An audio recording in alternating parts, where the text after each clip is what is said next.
Well, last week was a shortened week of 6 Masters, but fortunately tonight we've got all of the action here as we kickstart play day number 11. My name is Xenox. Joining me tonight, of course, is the lovely Dev Marta. How are you doing, buddy? Good, yeah, great to get back into 6 Masters. Had a bit of a week off last week. We've had some pretty crazy upsets in the meantime, and we're really getting to that end of the season where anything can happen. There's still a lot of movement possible about who's going to get those top 4 playoff spots. So really tonight we'll be telling for how things are going to end up.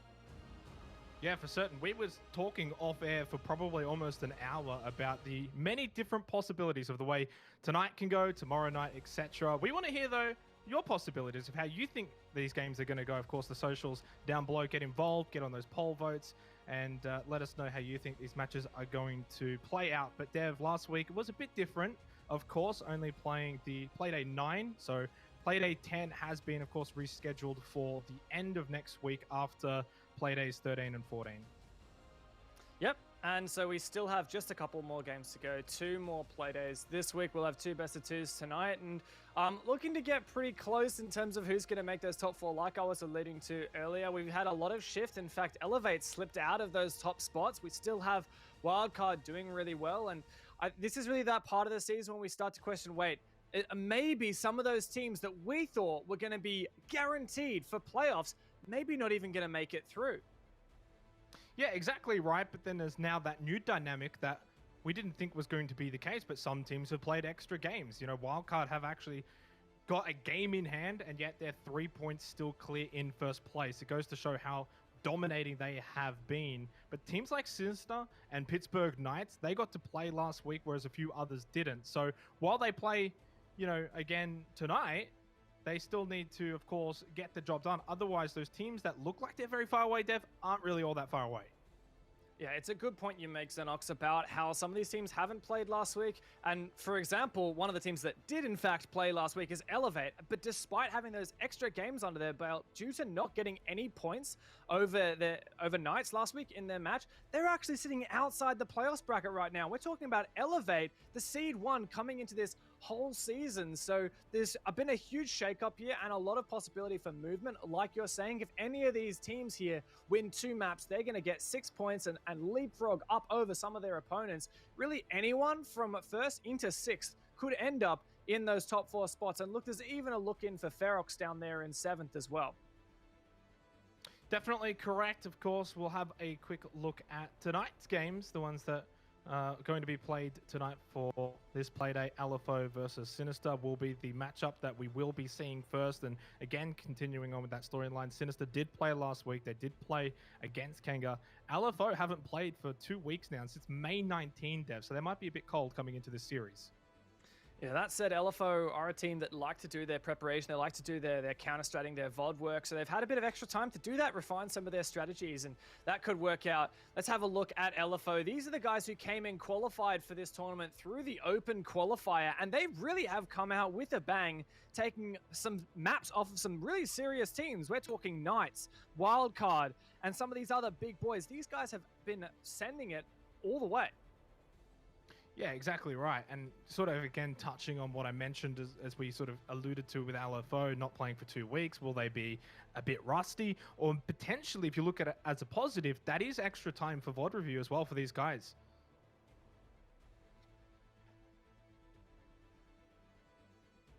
Pardon me there, had a bit of a coughing fit. And probably just in anticipation of this game with LFO, these guys have actually drawn every single match that they've played so far. So they've played, let's have a look at Elevate, Akami, Wildcard. These are some of the best teams that ANZ has to offer. And on top of that, Knights last week, who's gotten all the way up into 3rd place. LFO's taken a map off of all of those teams, and some of them were landslides. I'm talking 7-2 over Elevate in their first play day. That is just nuts. So we really have a lot of expectation riding on these guys who have really kind of come in as dark horses into this season. But they do have a challenging opponent this week in Sinister that definitely could put a stop to their upset potential. And speaking of Sinister, you get what you ask. And Sinister here on the board, we mentioned they did play last week. They played against Kanga, who really took it to them in that first match. 8-7 in the end on Kafe, Sinister getting the win. But I believe, if I remember correctly, there was 2 match points for Kanga. So very well could have been Kanga's first map pick win against Sinister. Fortunately, they were able to come out on top, get that win, and then kind of cruise to a win on Theme Park as well. But they've had that extra game, or their series, I guess, under their belt from last week. They should still be pretty warmed up, ready to go against LFO. Yeah, that said, Sinister, like you're saying, they did struggle a little bit last week. That game against Kanga really was a nail-biter on Kafe. It made you really worried looking at Sinister, the team that we thought that they, coming into this season, were finally, all their practice had paid off. We've seen Vinny and Molluska get MVPs so far in the Six Masters. And I think that these guys have a good trajectory, but that hiccup last week against Kanga, although they did get the full 6 points, does make you a little bit worried, because if you're at showing any weakness at all, LFO is the team that's going to punish you for it. Yeah, I definitely agree with you. And LFO, we spoke to Enigma just slightly prior to the broadcast, and, he was basically saying how if they can get through to tonight, beat Sinister, Kanga, and then Ferox, they're not the hardest opponents, especially if you look at the leaderboards that we just saw. So they must feel confident that if they can win tonight, I think even Enigma said if they can at least just take one, split at 1-1, their chances of them making top 4 are pretty likely. Yeah, LFO, after this week, they have the two quote-unquote easiest teams remaining. Kanga and Ferox are currently 7th and 8th. So, like you're saying, even a draw here against Sinister isn't that bad, but I know that LFO are gunning for both maps. Well, let's have a look at the maps that we've got. I'm not expecting to see Consulate at all in the pick. It should be in the ban, and it is through Sinister. LFO then going to be banning out Coastline. Not too much of a surprise there either. They, in fact, have not played it at all this season of Six Masters, Dev. And in fact, you said to me, you're like, well, I haven't really seen much Coastline actually this season. It's only been played 4 times for the entire season thus far. Yeah, I think LFO a bit of a comfort band there, and we're going to see the picks come out nice and fast as well. Sinister picking up Clubhouse, one of the most common picks. In fact, we're seeing the two Six Masters maps, I think, Clubhouse and Kafe. There's two that always get played. And what's super exciting about this, for this matchup, is they're both maps that these teams thrive on. Looking at Sinister first, picking Clubhouse, they're taking LFO to a map that LFO has had some seriously good performances. I'm talking 7-5 over Wildcard, 7-2 over Elevate. However, that momentum was somewhat stopped last week when LFO lost Clubhouse 7-2 tonight. And maybe Sinister, taking a look at that VOD from, I guess it was 2 weeks ago now, they saw some weakness there and they want to take LFO to Clubhouse, and they think they can have that confidence despite LFO having previous success on it. On the other end of this, though, LFO picking Kafe, you said they both thrive on it, but for LFO, they beat Knights on Kafe, but they lost to Akami on Kafe, right? So do you just think because they beat Knights in the more recent matchup that they then feel comfortable going on to Kafe? I mean, Sinister, really, besides Kanga, yes, they lost to Elevate, Akami on Kafe. So it's not a horrible pick, but I wouldn't sit back and say, oh, LFO are definitely going to win Kafe. This is easy. But I think both of these maps can go either way. Definitely. And we've definitely seen a trend of maybe contrasting to what you would logically think is going to happen, where teams are more likely to win their map picks, especially in this video system where you only get the one ban. We've actually seen the opposite happen. A lot of teams are winning their opponent's map picks, and I think that comes down to a lot of gambles in the map veto from some of these teams with their picks. For example, LFO, you're mentioning here, they picked up Kafe for their pick, and we've seen good performances from Sinister on that map. LFO have a fairly strong history going way back, even the Six Masters qualifiers. They won multiple times on Kafe against teams such as Yura and PC419. And in fact, the last time these two teams played against each other was in the LPL Pro Grand Final, which was back in April. And Sinister won the series, but LFO won Kafe. So I think that's something that they're bringing into this, thinking, okay, we actually have the head-to-head advantage coming into this map. A bit of history there, and it's going to be interesting to see how it plays out. And of course, we've given our thoughts on it. We're a bit divided, but we do want to hear how you guys at home are thinking this is going to play out. And a very large portion expecting a Sinister win. The draw vote as well, low at 14%. Not many siding with LFO here, Dev.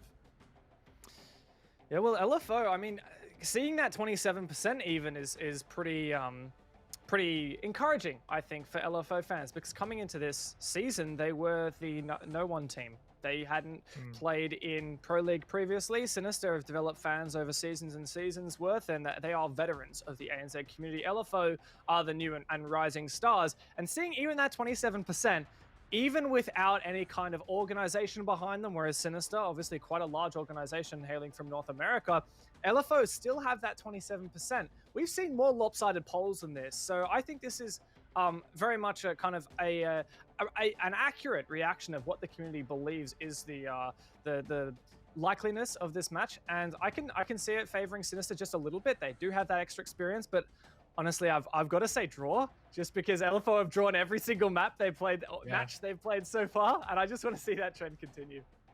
It does feel like, though, at some point the damn wall may break, right? So I do agree with you. I think the draw is a very likely outcome in this series. LFO has been the draw kings. What's interesting about LFO is actually we casted them last because they were 2 weeks ago, right? So when we saw that match, they went and split it with Pittsburgh Knights, but they picked Clubhouse. They lost Clubhouse. We now expect a lot from LFO. At the beginning of the season, not a whole lot was expected from them. We head into Clubhouse as well here to kickstart this series. A massive one about to play out between LFO and Sinister. Two teams ready to clash. Let's jump straight on into the operator bans. Clubhouse, a map where those hard breaches are really important and often see those banned out, but LFO is actually going to get rid of the buck. A very unusual ban on this particular map, but we know Sinister, they have Nico, and he is such a good buck player, and the way that he can utilize buck, particularly on that cash bomb site from below inside of stock and displace people inside of cash, I think that's something that LFO are targeting here, trying to remove that from Sinister's arsenal. And on board with the Thatcher ban as well, it means that we have all three hard breaches with Hibana, Thermite, and most importantly, Maverick in the game. It's really going to change the landscape of how these attacks pan out. Yeah, and another thing that we were speaking a little bit about before we came onto the broadcast was these bans, and Mira and Ying continue to be the most banned out operators, but something that has sort of changed in the last 2 weeks is Mira has been banned now, as we've just seen it again, 12 out of 13 matches, 12 of the last 13, 12 in a row. It's getting ridiculous. And obviously she's a very strong operator. She's able to lock down an area and get that information. Teams just don't want to deal with her. But surprisingly, now those Ying bans have also dropped down. Yeah, and I mean, funnily enough, you do need both teams to kind of contribute to that ban phase. So LFO here, in their case, they very much go for counter bans rather than just the comfort bans. And Ying and Mira typically fall under that comfort ban category. To some degree, Thatcher is as well these days. And I think with Sinister going for those more comfort bans, Thatcher and Mira, we see in contrast, LFO, they get rid of the buck. In my guess, to counter Nico playing on the buck, he's going to switch over to the sledge instead. And that Valkyrie, who also we've seen some great plays from various players on Sinister, and is just in general a really good information gathering operator. I think that's why we're not seeing that Ying ban, because in LFO's games, in their mind, they're just going for those counter bans rather than the comfort ones. And as we head into Clubhouse for this first match, LFO going to be defending, Sinister going to be attacking, and I mean, the poll vote says Sinister are favored heavily here. And if that's going to be the case, I'm expecting them to then come out here on attack, pick up a few early rounds, and really put maybe the pressure right onto LFO from the get-go. Might see them be a bit more aggressive than usual, but at the same time, we're getting towards the end of the season. You don't want to be too careless, because for Sinister's sake, they've only actually got one more series after this. Next week is their last week. Yeah, and I mean, they've got Ferox to play still. Both of these teams, in fact, still have yet Ferox to play. I think both of these teams probably going into this match, they're thinking, all right, we need to lock out 2 points here, and then probably going to take 2 points in each of the remaining games as well. Especially for Sinister here. Now, they are currently sitting in that second place on the standings, and they want to make sure that they can stay there, even after Elevate gets a few more games under their belt, and Akami as well. So Sinister does have to be careful. But as for this particular round, it is this basement bomb site. Wow! Aggressive play from Angmo, but he actually fails to jump out there. Not quite sure what happened. Close, but no cigar. And in fact, he'll just remain aggressive here in storage as Sinister try to flush him out. They're going for this full pop-down take, it seems. And Sinister, this is exactly what I said they probably need to be trying to achieve to start things, get these early kills, make it very difficult for LFO. And the 5v4 now moving forward makes things a bit easier for them. Moving in pretty quickly. They've got a lot of time still remaining as well as they continue to clear out this second floor. looking good for now. But for LFO as well, they cannot get too congested and locked up and feel like the pressure's mounting on them. Hold your positions, stay safe, and wait for the push to come from Sinister. And who knows, maybe they might just slip up. I quite like this mentality on the defensive side from LFO. Instead of going for that full die-hard SSG roam where you bring the castle and you have a hard roam game, they just put a couple of moot jammers and a couple of mozzie pests upstairs to try to delay Sinister on their take. And it's worked perfectly. Mind you, Sinister have also had all of these hatches and such pre-opened by the defenders, so they won't have to spend too much time doing that. But in fact, Nico will have to open up some of this floor. He doesn't have the buck available, so he's simply going to have to shoot this wall and try to get long angles all the way into kitchen, where Sinister attempts to flush out that player of the Kaid, Mims, playing deep. And it might be quite difficult for Sinister here, and all the while, they'll be vulnerable to those C4s as well. 44 seconds remaining. A little bit of damage done early, but now LFO right back in this one, especially if they can find an entry frag or someone who pushes in. Nate goes down, doesn't find anyone there for Nico. With only 30 seconds remaining, there might be a case where Sinister are just going to have to funnel in, which does give a big advantage back over to LFO here towards the end, even though they're down a player depth. And that's the second kill on the round for Vinny. Derpe jumps in as well. A good flank position from Fisho. But Vinny's just going nuts. It's all on Nasty now. He's a good player, but he's got to delay a lot of time. And that's a flawless opening for Sinister on their map pick. Making a statement here against LFO. Yep. That's exactly what you want to see, though, from Sinister. As I mentioned, go to Church at Arsenal here for the second round. And for Sinister's sake, and, you know, considering that they're getting towards the end of their season, you come out and take this first map, it probably just eases any nerves that they may have. That going into that next map on Kafe, they can feel a bit more comfortable, a bit more relaxed, and really take it to LFO there. So, you know, you mentioned the draw, but if Sinister take Clubhouse, I might then side with the poll vote and go with Sinister. Anything's possible at this stage, and look, Sinister, I think the main thing we can take away from that opening round is they're not messing around here. They're totally ready to take the fight to LFO. It started off with a nice early pick onto Hills, who was that lone roamer. We did see a bit of aggression from Ungmo, but didn't get too die-hard into it. So this is just cleaned house. They found that first kill, and then from then on, started to push on, collapse from all sides, and when the execute came around, LFO just wasn't prepared for it. But despite that, LFO will intend to take this bomb site once again of Church and Arsenal. A very similar setup as well, using these mute jammers, a couple of reinforcements invested upstairs, as well as some mozzie pests, no doubt, to try to delay this take from Sinister. But as demonstrated from the lads in red, even if it does take them some time, they can be very efficient on this roam clear.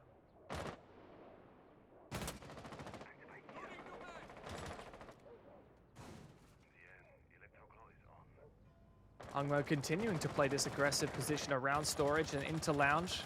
Sinister, how will they deal with this extra aggression? Nasty as well, roaming in bar currently. Still have a few players down on that bomb site, including Mims hanging around blue. But where's Sinister going to mount this push? It's a moment, it's a collapse from all sides. Sogs, very aggressive in kitchen. As soon as some of these LFO players start getting found out, it could get dangerous, but Ungmo takes out Fisho to kick things off, pushing in through the garage.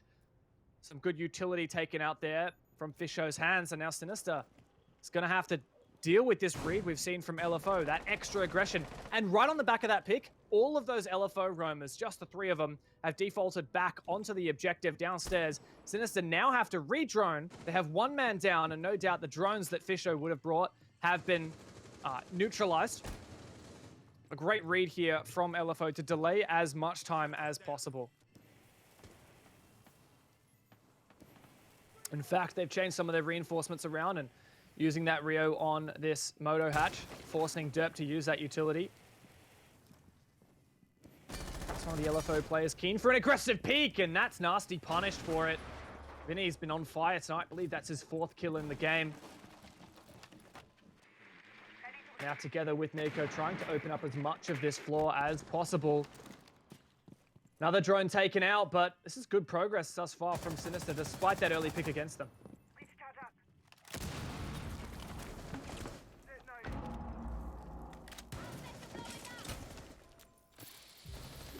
This is where Nico tries to find angles through the floor. The hatch actually gets tricked from the Kaid Electroclaw, destroying those Hibana X Kairos pellets. Meanwhile, Sogs also did find that nice pick onto Vinny, who's been popping off so far. A minute left. Sinister still cautious of these flanks. Unreinforced hatch will be dealt with nicely here. Another reattempt at this main hatch. Will Sinister be able to take that open? They're in a similar position to how they were in the previous round, except they've lost that player. In fact, 2 players from their lineup. They do have that pick, but things are looking pretty desperate, and Sogs is going to pile on with yet another. Poor Derp going down. Just holding from in church. 15 seconds left. Nungmo finds another one. Just Nico now. What's he going to be able to do? What a change from the flawless start. Nico dropping down the hatch, finished off in the crossfire. And LFO, a very confident response to Sinister's first flawless round.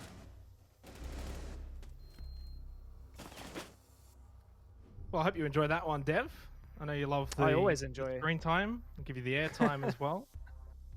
You had a coughing fit. I had a coughing fit. We'll have a coughing fit. But hey, we're back. Second round going the way of LFO. CTTV cash is where we're going.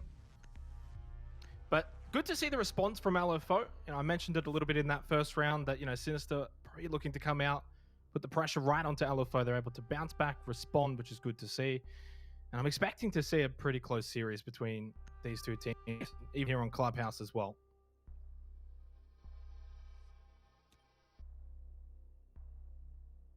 What really makes me impressed so far for LFO is, despite losing so dramatically on that first round, they completely changed things up. Decided, okay, instead of faking out our aggression and forcing Sinister to just clear the map and hoping that we can play the late round, LFO decided to dial up that aggression. They had 3 roamers in the very first portion of that action phase. As soon as they got a single pick that was Ungmo, he got taken quite low, but he did finish off Fisher guy pushing into the garage. All of those roamers from LFO just went straight back to the bomb site and conserved their numbers advantage and forced Sinister to drone out the rest of the map with less manpower and less drones. Really smart move. And it proved very effective. I do believe it is the first time we're seeing CCTV in cache as well, which is usually very common. I mean, the second floor itself is usually a common location on Clubhouse. Kennel's going to be super important with the Hibana and the Maverick. You think that Sinister should be able to open it up pretty comfortably. Depp is already going to make his way up there to the Kennel's wall. Well, Mayan Garage, super important as well, just in terms of presence in there. Up at the rafters for Mims. Depp already getting quite good progress actually on this. Nice strategy here from Sogs, but I don't know how effective it'll be. He's trying to use those gas canisters to choke out Derpe, but as you can see, Derpe only took a tiny amount of damage and successfully unreinforced that wall with what we call the Maverick trick, using his blowtorch, making a line at the top, line at the bottom. Wall becomes unreinforced, and then Fisho can use his lifeline explosives to open up that rotate hole into the bomb site. Grab this bandit as well from Ungmo, but not sure how relevant that will be unless if we see a rotate from Sinister into construction, trying to open this cache wall, and it seems that is the play here. Fisho getting nice and aggressive here, peeking towards the top of red stairs. Really aggressive from Fisher guy, just pushing into construction like you said. I think you still probably want to have this presence though. Outside of CCTV. He's going to stay there for now, see what he can find with the drone, send it in. Minute 27 seconds left. Still a lot of time for Sinister. They've got a lot of entryways opened up as well, so they're not going to just have to funnel in from one direction. Oscar the flash in, but he's going to now open up that wall above, throw another one above it. Minute 10 seconds remaining. There's the nade from Nico. I think that was Nico doing his job from just on the balcony here, throwing a nade all the way in. See Milo start to open up this wall into Cash, exposing more angles, but Hills finds one aggressively peeking into Con. Milo's going to re-peek that. Now he's used his X-Kairos, and Hills is stuck between a rock and a hard place here. He'll have to keep trying to contest these angles and hope that his aim is true.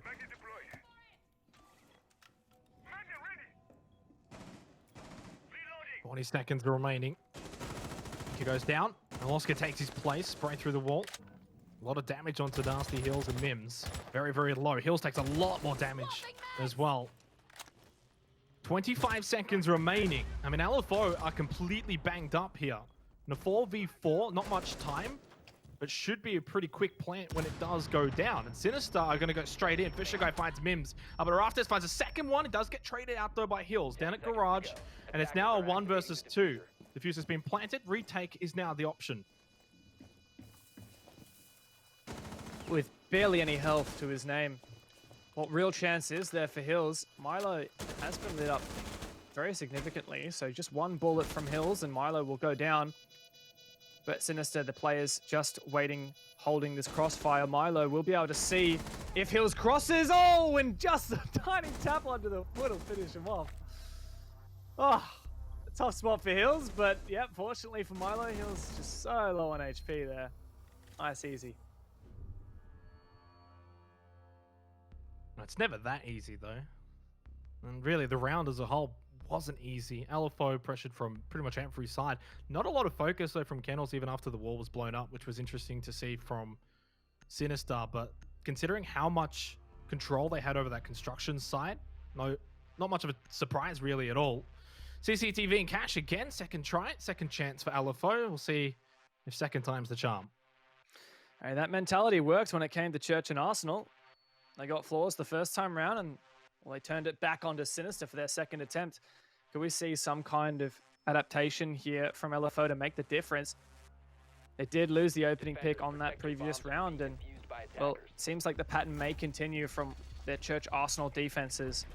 From Sinister's perspective, though, they found that first pick, but then Hills got aggressive through into Con from Cash and managed to take out one of their players as well. So we ended up at a 4 versus 4 with 17 seconds left. As you mentioned, none of the players from Sinister were really pressuring from that Kennels wall. Instead, choosing, I think it was Fisher guy, jumped in through that CCTV window on the west side and went straight for Garage. That distraction, in tandem with the other Sinister players pushing in primarily from the construction doorway into Cash itself, really proved to overwhelm LFO, allow them to get that plant down. Mind you, that 4v4 managed to turn into a 2 versus 1. There was a significant cost there for Sinister. But the 2 versus 1 wasn't impossible. I mean, I know Hills had no health, but you mentioned it as well. Milo was like one shot too. But I think the problem for Hills was more so the direction he was coming from more than anything. And I'm impressed with Sinister. Great job with those crossfires as well.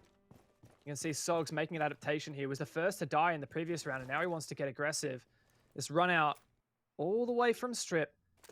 See if there's any cameras to help him. No, all those default exterior cameras have been eliminated by Sinister, fortunately.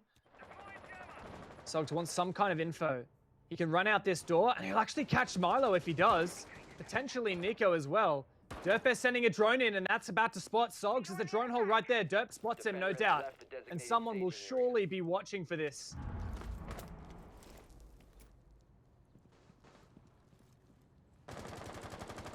Heart's beating in my chest for Sogs right now. I'm that nervous for it, but I think he gets away unscathed in terms of location. He's now just able to move out. Is careful though, of course. Doesn't want to sort of get picked up as he rotates back. Would be disastrous if LFO lose the play this early on. But a minute 40, I mean, time has passed. Sinister wasted a little bit of time looking around for him, droning him out. But, I mean, you kind of got to do that. Nice angle, spam from Nico onto Angmo. And for the pre-fire, expecting a trade from Stairs, doesn't find it. And luckily for him, didn't find one trading him back. Vince also gets Mims, and now it makes it difficult for LFO. Sogs has got to probably step things up. The pace is not quite there. Doesn't even get Nico. Throws out the C4, but he went to the left side. Is able to get at least the elimination in the end. Oh. Wow, what a way to close things out there for Sinister. We didn't really see the majority of the action, but I'm pretty sure Sinister just overwhelmed the bomb site. They definitely had tabs on Sogs as we saw them find him going for a run out from strip. They didn't manage to catch him out, but they had Nico waiting for him in bar, at which point LFO were aware of that and they completely tunnel vision on trying to help Sogs. We saw that player of Ungmo peeking through that construction hatch down towards lobby, but Nico saw that angle first and managed to find that pick. Meanwhile, Vinny and the rest of Sinister just decided to go straight into that bomb site and take the very few players remaining who were on site, overwhelm the defenders and move from there. And it's hard to criticize Sogs a bit too much there in that situation, because for his sake, you know, it's not his fault that they got so rushed, I guess, on site, and that they were losing players left, right, and center. He can't just speed up too quickly, and otherwise he makes too much noise, gets picked off pretty easily. He does get Nico in the end, but I don't think he played that horribly. He was able to be at least in an aggressive position on his roam without getting sort of flushed out by those drones, or at least that we know of. Unfortunately, just time was against him, even though the clock still said about a minute and a half. Sinister didn't care. They just went straight in. Yeah, and it's the second time, in fact, that we've had LFO in a position where Sinister have that bomb site taken away from them. LFO forced to retake from a disadvantageous position. Previously, it was Hills trying to come up red stairs, and ooh, that's a nice drone spot. Surely it's seen, though. No, in fact, Fisher keeps that drone alive. That's a nice one. Might add that to my arsenal. I think it's going to get taken out, surely. Nope, maybe not. The rotation down to that bottom floor bomb site of Church and Arsenal. If you recall, LFO lost this to a flawless attack from Sinister in that first round, and then came back to bite them with a very aggressive start. Found that first pick, and then went full turtle onto that bomb site, and it worked to perfection for LFO. They're going to continue that aggression to some degree. We saw Ungmo roaming previously. He's going to sit in storage at the moment. Sogs and Nasty both go back to the bomb site, but Sogs, with that Vigil, he can use his ERC-7 Disruptor to jam up some of those drones from Sinister, and then while they're clearing the top floor with their drones, they won't know for certain where that Vigil is. Well, if you don't want to capture the drones, then you can try and avoid them. Sog's making it pretty clear, just doesn't want to have to deal with that. Means he can get to a decent position above the basement. And it'll be a bit more difficult for Sinister to probably just rush straight in on this site, let's say the next 20-25 seconds, because that's how quick it really was in that last round. In 20 seconds time, Sinister pushed straight onto the site, picked up 3 kills. Don't envision that happening here. Shagai, you're out at rafters for now. Sinister haven't really picked up the pace so much here for this basement bomb site. That said, this looks a lot more to me like that first round we saw from Sinister, where things went very slowly. They did find an initial pick onto Hills, and that's the thing that's really missing this round. But it looks much more like that first round than it did LFO's reply, where they had such confidence. But what will it be like if LFO have a 5-man on site and Sinister have 5 men to attack it? That's the question. Although I'm trying to see where Sogs is. We haven't seen him for a little while, and playing the Vigil, thought maybe there would have been a chance that he had been playing on that first floor. Elects not to. Oh, this is not as aggressive as I thought he was going to be. Part of the mentality here from Sogs, no doubt, is keeping that Vigil Disruptor going so that the attackers don't know whether he's on the bottom floor and they assume he's roaming. But now they've droned him out. He might try to look for an opportunity to rotate upstairs, but it's very dangerous. And he looks to be trapped in blue. Now we shift our focus to this hatch. Nice nade thrown out. And in fact, the X-Kairos do detonate successfully, opening that kitchen hatch, something that can prove to be so difficult. Meanwhile, the first pick goes Sinister's way. 20 seconds, and things are looking like they'll need to explode shortly. See if that happens literally or figuratively, as Fisher and Vince quickly line up the kill feed in a very quick manner, and it looks like the explosions have commenced. Hills is going to wait for the drop down. He had already found one prior to that. Nasty found a third too, so it's only a 1 versus 2s. He does drop down. Miloska's going to get the plant down. In a 1 versus 2 with a bit of time, never mind, headbangs the wall. Sinister take the round. Right now, they're looking quite comfortable on Clubhouse. Sinister demonstrating that slow and steady wins the race, and that they have the ability to collapse within those last 20 seconds and come out on top. If we compare that to the very first successful attack from Sinister onto that Church and Arsenal bomb site, they had that nice early pick onto Hills, didn't have to worry about that, and they only had to eliminate those 4 players on the bomb site and force themselves down. And that ended up flawless. This time around, they didn't get that initial pick, so it ended up much closer when push came to shove. And of course, Hills managed to deny 2 of those entries from Sinister with those 2 picks underneath the kitchen hatch, but it clearly wasn't enough. And Sinister, covering all their bases, they might take them a really long time to get to the point where they can drop on and execute, but the executes are just so good, and it's too much for LFO to handle. LFO just right now look like a team that hasn't played a competitive match for 2 weeks. When I mean competitive match, I mean just a 6 Masters match. It's been 2 weeks for them, of course. Sinister were able to play last week. They look switched on. They look ready. They look warmed up, whereas LFO just a bit cold out of the gate right now. 1-4, it's not over just yet. They can find a couple of rounds to finish off the half. But even then, of course, then they're going to have their attacking side as well, Dev. So I'm not counting them out yet. But if they do lose this map, Sinister's form going into Kafe, it's more of a 50-50 map as well. It's going to prove to be difficult for LFO. You know, you mentioned the draw streak. They would hate to then lose both maps. Yeah, definitely. It would be a first for LFO. We have seen a bit of hit and miss for LFO on this map of Clubhouse. We've talked about that 7-2 against Elevate and that victory 7-5 against Wildcard. But we've also seen, just in their most recent match 2 weeks ago, LFO really got smacked about by Knights on this map 7-2. That's their most recent performance. No doubt Sinister would have been watching that VOD to find what weaknesses there are for LFO. And at the moment, I think the biggest weakness for LFO is the fact that the only round they've won on defense here has been due to success in their aggression by getting that opening pick. And multiple times here we've seen LFO go for this aggression, but it's working against them more than it's working for them because Sinister are good at punishing it. Perfect example right there. Yeah, you're going to run the Vigil and the Mozzie. Unfortunately, though, the Vigil Mims does get droned out and spotted out and eliminated. The aggression's good, but it backfires just like that, though, Dev. You can play aggressive. That's fine. You get the reward. They won the round in round 2. But then things like this can happen. Unless Sogs can find one here and even it up, it's going to prove to be very difficult for LFO. Big opportunity coming up against Finn. Finn spots him, run through. Bad timing for Sogs. 3 versus 5 now. And LFO's aggressive round to close out the half has gone into tatters. And Hills is actually going to pile on here. After Ungmo got that pick, Hills gets nice and aggressive. He does need to be cautious, however, because Sinister no doubt have drones all over Garage. That's why he's hiding in this corner, because previously LFO spotted that Sinister put a drone on the northeast corner of Garage on top of the tires. Hill's hidden from that drone's position right now. He'll hear the drop here from Fisher Guy. Gonna peek on out and get that kill. That's another one, evening up the man count, 3 versus 3.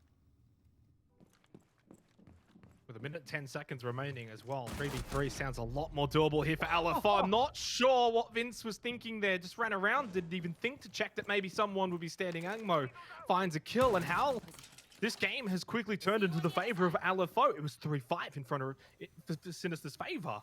And now it's 3 versus 2. Miloska and Derpo got a lot of work to do down in the basement. Fortunately, Derpo's already in Arsenal. And a lot of that goes due to the fact that LFO sent pretty much everyone out of the basement. Derpe just gets sprayed through anyway from Angmo. Hills does it upstairs, Angmo does it downstairs.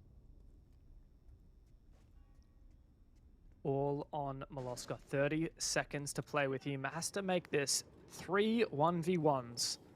And just a small magazine as well. Dropping this hatch would be suicide. So many angles to contest with, but he does have a flashbang. Oh no, flashing himself. Somehow he survives just a bit longer, but Angmo will finish him off. A bit of an embarrassment there for Miloska, but more so for Sinister. LFO, I was talking about their aggression. It was punished, and they piled on further, and it worked.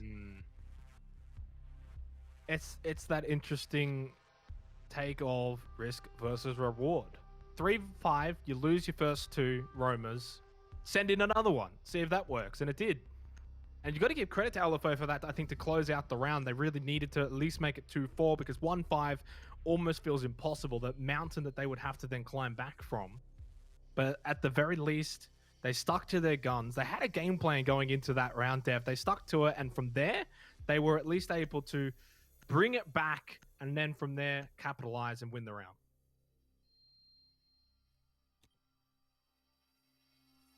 It really just goes to show that these aggressive players from LFO, we've talked about how they've really been the detriment of some of these rounds, but they've also been the singular cause for both of the victories that LFO had on their defensive half. And it really comes down to those judgment calls. If you have one of those aggressive plays and it's a good judgment and it works, then great, you're gonna pat you on the back, but it's also been not working, and that's why we're looking at Sinister in the lead going into their attacking, rather their defending half now. Although I wouldn't count out LFO. They had some good adaptations, and now that they're on the attack, we'll see if they can take us to overtime or potentially even have a reverse sweep here against Sinister.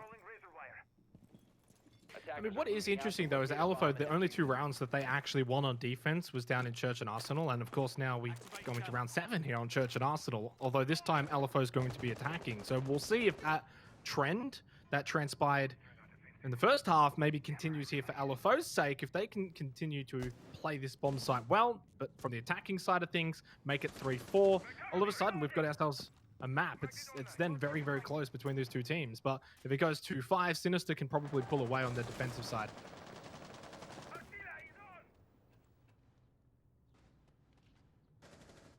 We do see this typical SSG roam from Sinister. However, that Vigil that was teased out in the reveal phase was 6-picked by Nico over onto that Wamai, likely to reinforce an aggressive position on site where he likes to anchor, using those discs to protect his shield. But never mind that for now. It does look like he has a shield up there, but for now it's really LFO we're looking at as they attempt to counter this SSG roam with that information denial. No Mozzie, but we do have the mute and the castle to protect any rotations. A lot of rotations opened up, but how effective will LFO be at droning out these players? Because so far, Sinister, I'm pretty sure that's a 5-man on-site defense. Indeed it is. 5 players turtling down. And LFO has spent half the round just trying to figure out whether there's anyone roaming. Do you think it maybe is that mindset that LFO's defense, they were very aggressive with roamers, thinking then Sinister are going to try and play a bit of the same cards that was dealt, right? And maybe they're expecting roamers themselves. Yeah, definitely possible. And this SSG info denial roam is very common in the meta at the moment, but one of the things that makes this so good is that you don't actually have to roam with this setup. You can do this setup and then not roam, but the attackers still have to spend all that time trying to look for those roamers. I think Sinister believe that LFO are less efficient at doing that map clear than LFO are, and look, it seems to be working for them so far. Man, Sinister just finding those 2 picks nice and early. This is really going to hamstring LFO for the rest of this. Taking blue is going to be very difficult. Angmo already taking damage. They know his position. 33 seconds, not a lot of time. I mean, you got nothing to lose though. You're going to try and smoke off, then push right side. I mean, fair enough, but Hills can just drop down right in front of you, but dies immediately. Not too much of a surprise there. Almost feels like he was getting baited. Look, the team kill doesn't really matter too much here. Sinister are going to win the round, barring a catastrophe. Doubt it though. Sogs has a lot of work to do from dirt. 10 seconds left.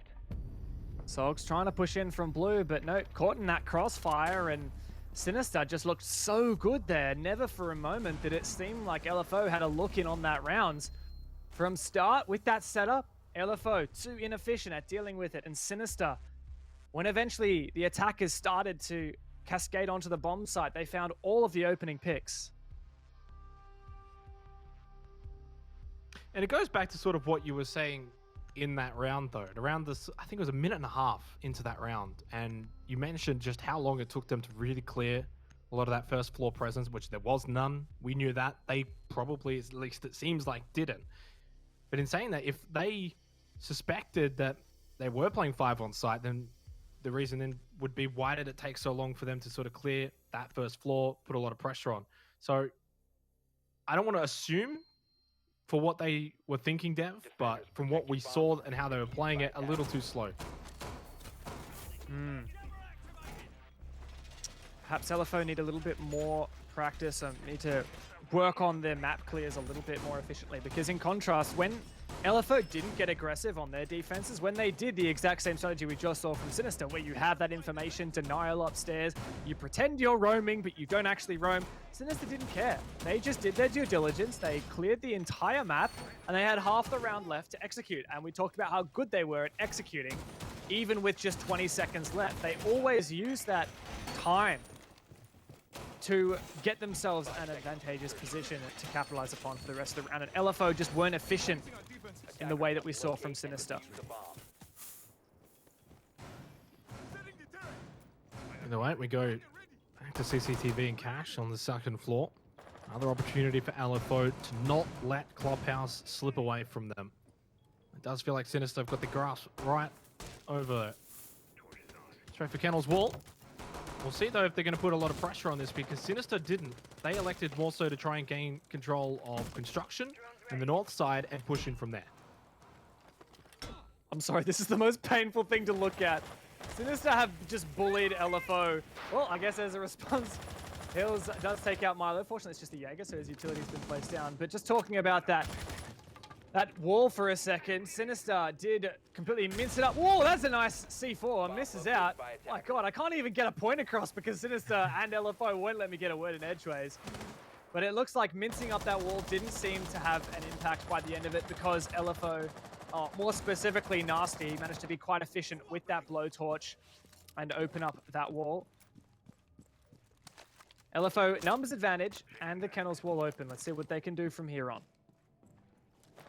Yeah, because it does feel like this round's in their favor. You mentioned the numbers advantage, but Fisher Guy's also very low, so that numbers advantage is maybe even more increased than what it seems as just a normal 5v4. It's more like a 5v3.5. This is the perfect time to sort of get back into this map. 2-5, things are going against you. You've been really unfortunate in a lot of rounds. Vince does get mims though, and again, that means it's 4 versus 4. And only a minute and 18 seconds, and within the last 30 seconds, not a lot of movement from LFO. Ooh, not too much of a surprise. I mean, CCTV and Cash, you do see these push-ins at the last second, but then at the same time, Sinister are finding these picks. You know, there's 2 LFO players trying to file up from red stairs. They both go down. 2 players try to file in from garage. Nico down from oil pit. Takes out one of them, Mungmo, outside the Kennel's wall. What's he going to do? There's no presence at all from LFO attempting to take from the construction side, the attack we saw from Sinister. Instead, LFO just committing fully to this Kennel's take. Through garage now, Nasty finds that first pick. Nico's also roaming downstairs, so if LFO attempt to go for that plant, no doubt Nico can deny with his C4 still in the pocket, or he could flank through garage. C4 goes out to the default plant spot, detonates, takes a lot of damage off of Nasty, but still no cigar. The plant has to come down. Double kill for Nico. Fisher Guy's down. It's a 1v1, but Nasty's very, very low. He'll finish off Fisher Guy, find his 3rd kill. Oh, through the floor, Nasty goes down. Nico wins the round for Sinister, and LFO's nightmare is a reality still. Sorry, Nico, but what? I actually thought LFO had done the impossible there and come back from, what was it, a 2 versus 4? And they had no control. All they were doing was trying to push in from garage, where there was a player hard holding, and Kennel's wall. But somehow they managed to make it happen, turn it into a 1 versus 1. Nico, though, in that power position from Lounge, not only is he able to deal a lot of damage with that C4, but he gets both of those last 2 players as well. Absolutely nuts.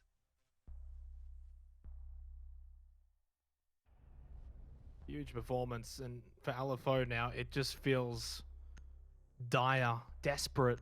Match point Sinister, 7-2 was something I wasn't expecting, Dev. If it happens, which at this point looks likely.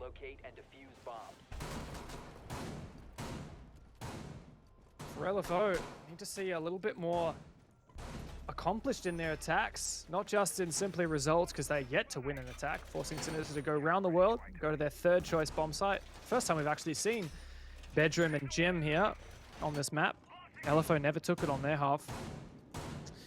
LFO, that's in that previous round, we didn't see any kind of pressure from construction at all, which really has become the norm What is this from Sinister? They're just making so many holes. Are they just trying to mess around with the Maverick? Who's going to reinforce it? Come on, guys. No one? Oh, Derp is going to put reinforce it from outside. What? Interesting tactics for what's been an interesting round. At this point, not too surprised to see some different things come out. Look, LFO probably going to lose this, Dev. Going into Kafe, I'm almost sort of... Oh, wow. If Miloska had waited one more second, I think he does get Sogsa or Angmo, whoever went by. Yeah. We've gotten traded, though, by Angmo and Garage, so...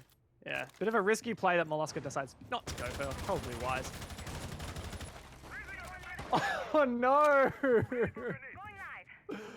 Oh, I can't do that to him. Sogs. Wallbang. We talked about it. Poor Milo. Not having a great day. I think LFO's not having a great day, though, more so than Milo. Milo's probably happy as a team.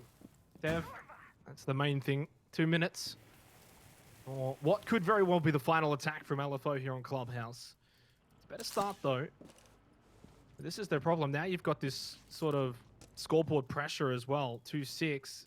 You feel like, okay, even if we win this round, still a long way to try and send it to overtime. Angmo, don't walk into that. Oh, never mind. It's nasty. Minute 30 seconds remaining though, Dev, and LFO have struggled on their attacks when they really take their time, leaving things to the last second. Sinister finding picks. This time it has changed though in terms of the pick department. It's actually LFO that are finding the picks. And Sinister getting picked apart one by one here at Bedroom. Remains Vince. Bomb located by attackers. Wants to find a player on this angle. Ooh, peeking on through. Does land that one bullet, I believe. Droned out, though. A player in logistic. Ooh, finds that one. Hills goes down. Vinny ready to contest, but concussed by the lifeline. Just holding on. Forced out, and oh, the timing on that C4 was not in his favor. 4 versus 2 now. 4 versus 1 now. What can Nico show for us? Absolutely nothing. LFO finally come back and get an attack. There's not too much to celebrate though for LFO's sake. 3-6 now. But small steps, baby steps, I guess, Dev, and thinking that, okay, you get one, let's get a next one, make it 4-6, and then maybe the pressure falls towards Sinister. Long way to go here, but it's a decent start. Not only that, but then to also look to take the form going into Kafe. Try and slant your shots, play a little bit better.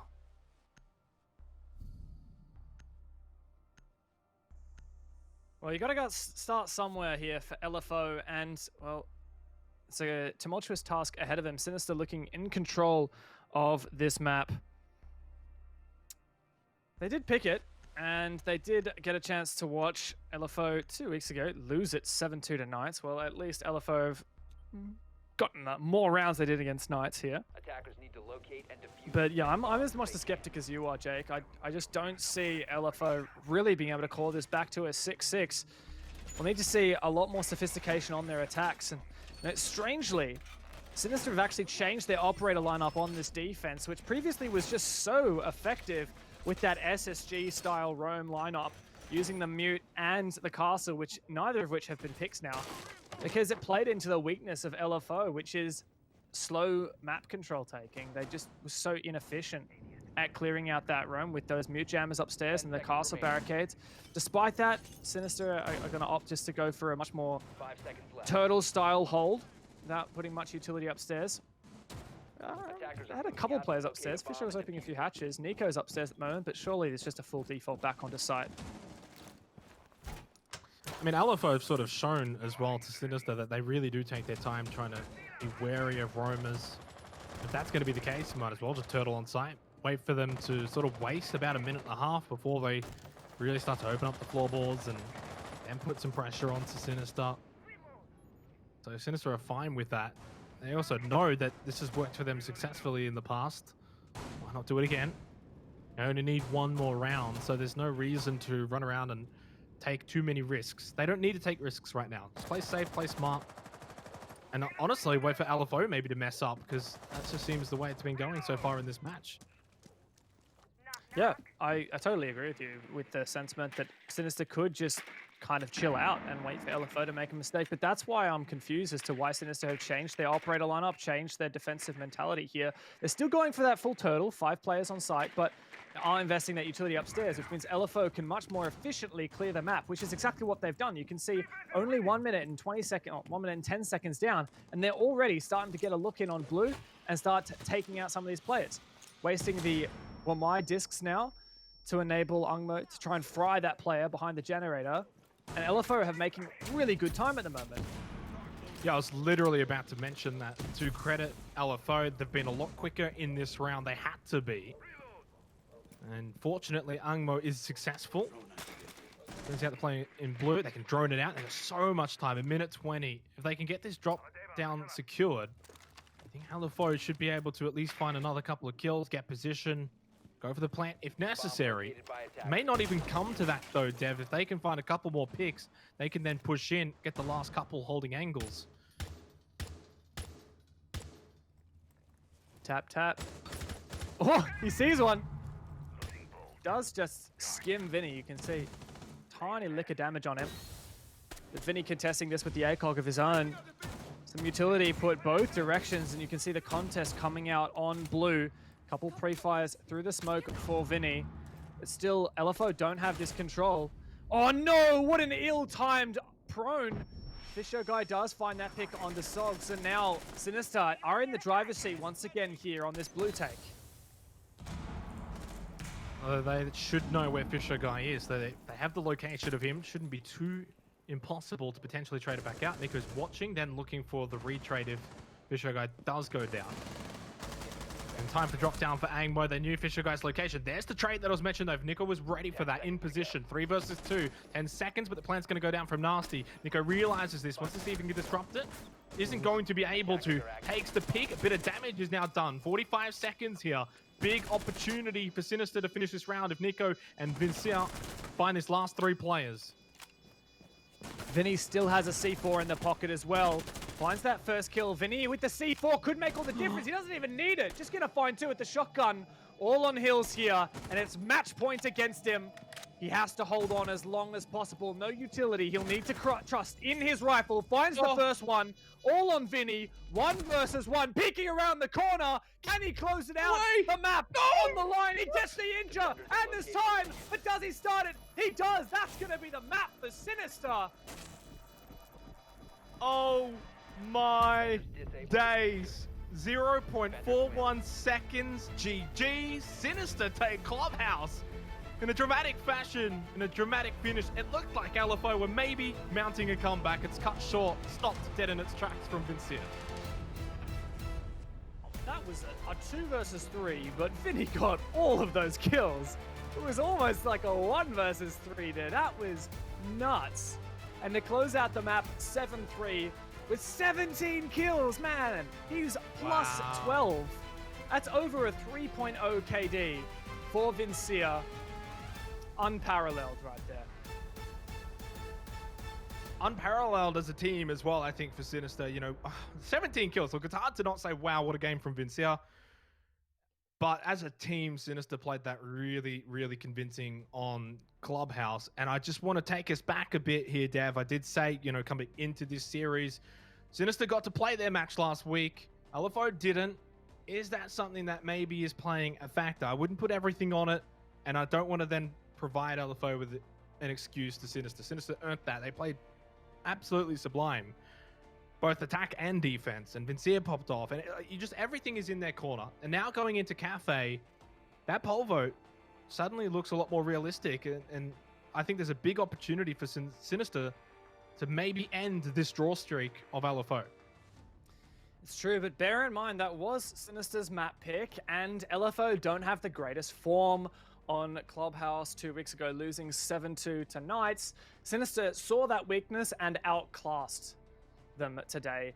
I mean, Vinny in particular, but it was a team performance. And LFO, a lot of the rounds that they lost, that was also a team loss. Mistakes that Sinister were able to capitalize upon with unsuccessful aggression and the rounds that they won were usually on the back of successful aggression. Overall, Sinister outclassed LFO there on Clubhouse, but secondly, we'll be going on to Kafe, which is LFO's own map pick. We're seeing good performances from both teams on this map, but it could go any way. It could go in any direction. For LFO's sake, will they keep the draw streak alive? We'll be back after the break.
Please hold. Your call is very important to us.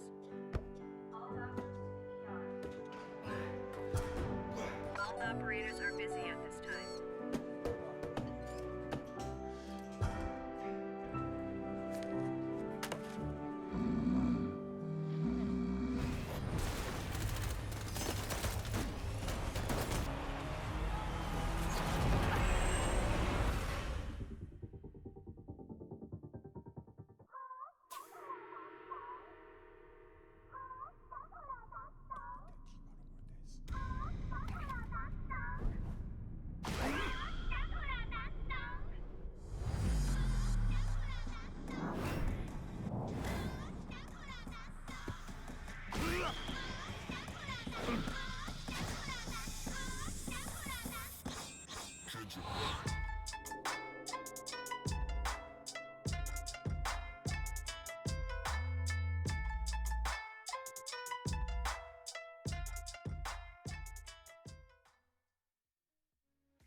Baby, leave it all for the faded hearts. I don't mind if they call us crazy, 'cause they don't understand what we're after.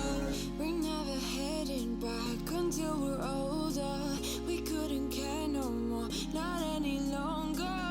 Under peach yellow skies, we keep on searching, but we will never know what we're after.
my heart into something gold. Knew I sold my soul to the devil long ago. I rode it all along on your wave right before it broke. Time was thrown down the well, so I let you go. What I do right now. What I do right now.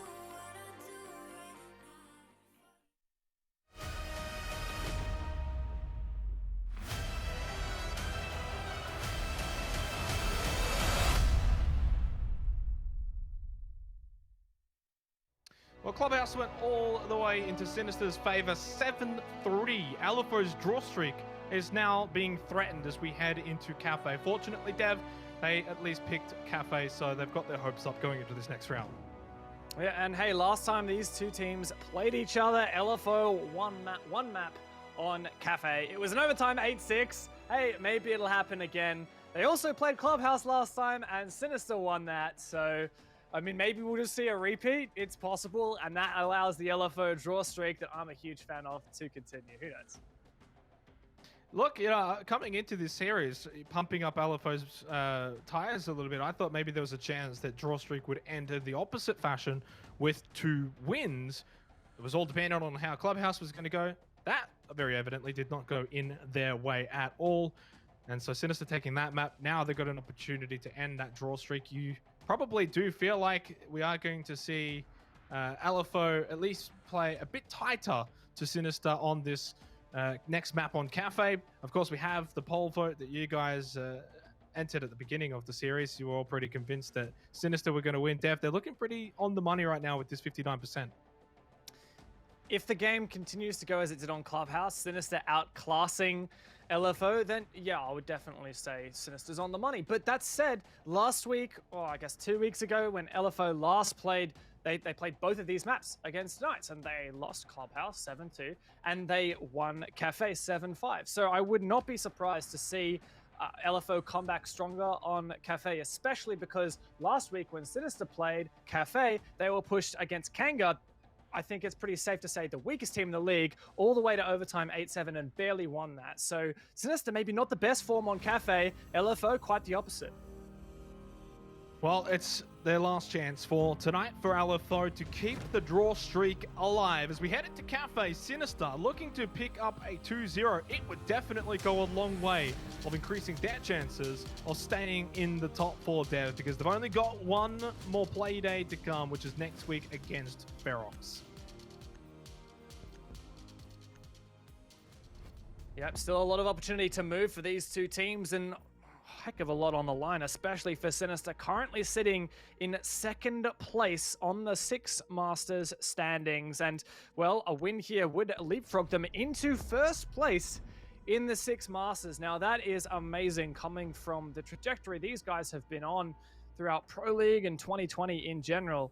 And on the flip side of things, LFO, the dark horses of 6 Masters, came in through that open qualifier, but still haven't managed to penetrate that top 4 spots that goes to playoffs. If they win this map, they will leapfrog over Elevate and get much, much closer to Okami as well.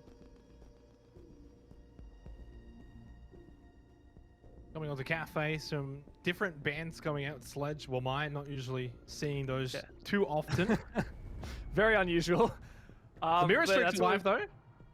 Yeah, that's a good point. I feel like we just come to know LFO as the team that, like, if anyone is going to ban some weird operators, it's going to be them.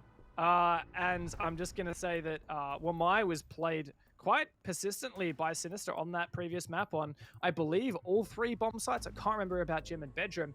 And Sledge was also played by Nico to quite significant effect. Remembering that on this particular map, specifically for those kitchen defenses downstairs, that Sledge is super powerful, not only for opening up the floor inside of mining and fireplace and train to attack those players on site, eliminate those anchors, but also you've got those grenades, and we know when they're in the hands of Nico how powerful they are. So once again, some counter bans from LFO. I don't know how much that'll hamstring Sinister. We'll have to see how good they are at adapting on the fly. Attackers need to locate and defuse bomb. Well, we had the poll vote of the community dev. I want your vote going into this match of Kafe. I know you are a fan of the draw streak, but what's your gut saying? What's your mind saying as we head into Kafe? Because for me right now, I'm kind of backing in Sinister. Despite what recent match history says and how LFO perform on Kafe, the way that Sinister played on Clubhouse, they've had that extra week's game under their belt. It's hard to see past them.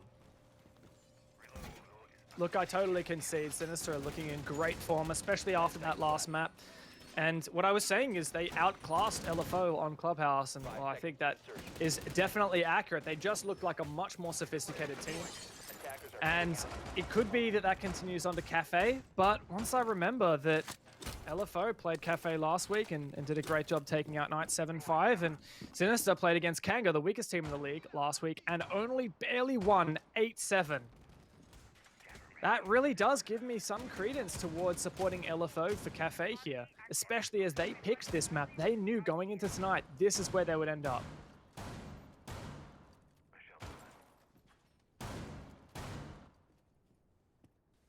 And Cocktail to start things off here for the first round of Kafe. If you've just joined us, Sinister took out Clubhouse 7-3, rather convincingly as well, both attack and defense. But they are going to be on defense first here on Kafe. Baron Cocktail has had some mixed results this season of 6 Masters. In some cases, attackers have taken it quite easily. In other cases, defenders have been able to hold off the attackers with ease as well. So very much hard to get a read on this. Nico, though, a bit of an interesting roam. Yeah, I mean, Nico is that player on these defenses from Sinister. Fairly unorthodox usages of the castle barricades to try and enable Milo to play in piano quite aggressively. And usually Nico's playing around the middle hallway downstairs near mining and looking up through that piano hatch to contest on those windows. But I think he was maybe going all the way downstairs to tempt a run out. He goes back though, not doing so at the moment. And Milo, he's the player to really watch here, and in a very aggressive position in piano, but funnily enough, he doesn't play this position very aggressively typically, and it worked so well against Kanga when Milo simply sat in this corner where he can't get shot from any of the windows and just waited for the attackers to file in through all their utility and just delayed as much time as possible.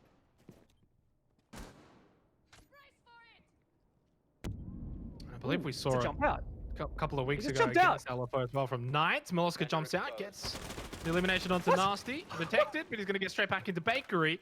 I mean, that's one way to run out and get a kill. I'm not Surely sure they're if gonna Nasty's hunt it down. expecting that. Attackers recover the Oh, they don't have the Someone's looking the information, wrong though, way. to do that. Attackers drop the diffuser. No way! There you go. Okay, now it's the Finally, right that way. refrag comes out. Oh man. Device in position. 30 seconds left. This has been a very intriguing round. Not one that we normally would see play out in this manner.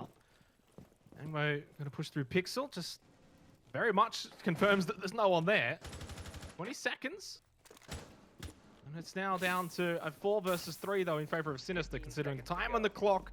Not a lot of position in favor as well for LFO. This is going to be very difficult for them to achieve much here. Sogs is very low already, taking a lot of damage. 5 seconds As left. Nikos will finish him off. Angmo does trade back, but no time remaining. Diffuser's down, and the round's going to go the way of Sinister, and they pick up right where they left off from Clubhouse. Really started off quite explosively. Milo just jumped straight on out those piano windows and peeked really aggressively onto Nasty. We saw nice on and early that it was actually Nico downstairs who was trying to get aggressive onto those players on the windows, but I guess Milo, once he realized that the attackers had pushed into Cigar, he notably saw those little players dropping through the hatch. There was that tiny little pixel angle above that reinforced wall in piano looking to top red. He saw those little drops. He knew how many people had gone downstairs. He knew that they had control of Cigar. He knew he was a dead man at that point. His rotation is cut off from those windows, and they're about to open the castle barricade and kill him from Cigar. So he has to either make a play or try and rotate back, which would probably die. So he goes for making a play, and it was a smart play, jumping out the window, and the player that he eliminated was the only hard breacher from LFO, Nasty, the Maverick. And taking out that player not only obviously furthers the mount count in his advantage, but it also meant that LFO had to abandon any idea of trying to open up the freezer wall and the backstore wall and really just focus on funneling through choke points, which so rarely favors the attackers. I mean, Sogs was able to trade him back pretty quickly, not immediately. He was, as you mentioned, looking in the wrong direction, then turned around. He obviously would have just heard him running towards him, so did get the trade in the end, so it was, I guess, a 1-for-1. But as you said, taking out the hard breacher, to the effect is that because LFO was taking so long in the beginning of that round, it didn't leave them much time. When things got a bit chaotic, when things got a bit messy, which in my opinion, that whole round was actually quite messy, very different. You know, Nico roaming in bakery, not something you see too often. But in the end, goes the way of Sinister, because it was only about 20 seconds left that when we saw Sogs start to push in and the rest of LFO try and sort of file in as well on Bar and Cocktail. So well played from Sinister. We'll see if that trend continues, of course, here on Kafe. But the way we saw them play on Clubhouse, they've kind of brought that mentality now to Kafe as well. For Sinister's sake, they just look up and about. LFO just a bit asleep right now. The thing that confuses me most about LFO in that round is they knew going into today that they would be playing Kafe. No doubt, they had a week off last week. They would have watched Sinister's game knowing that they'd be playing Sinister and they were going to pick Kafe. So what do? You study the absolute heck out of Sinister's VOD of Kafe.